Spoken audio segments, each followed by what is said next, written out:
Syederalun Gubernur Aceh Muzakir Manaf atau Mualim mengungkap fakta mengejutkan saat berbincang dengan Najwa Shihab dalam program Mata Najwa yang meliput langsung kondisi Aceh pasca banjir besar.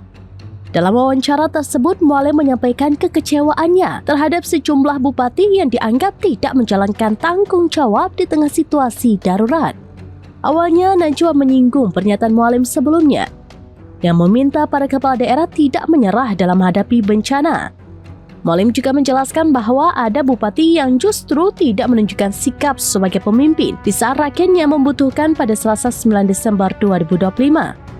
Mualim kemudian menyampaikan pernyataan keras tentang sikap sejumlah kepala daerah itu.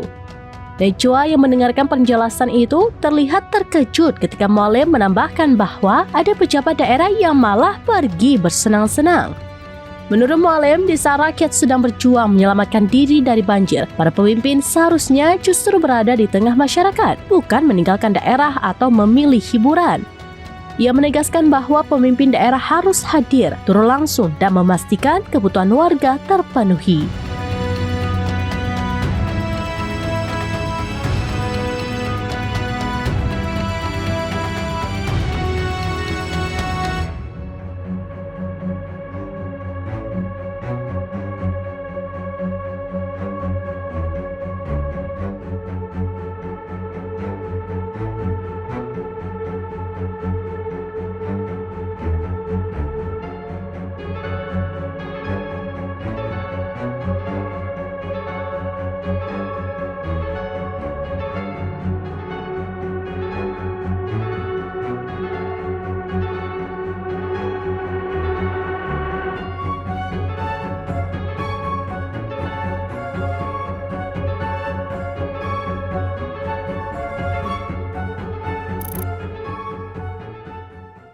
Download Tribun X sekarang, menghadirkan lokal menjadi Indonesia.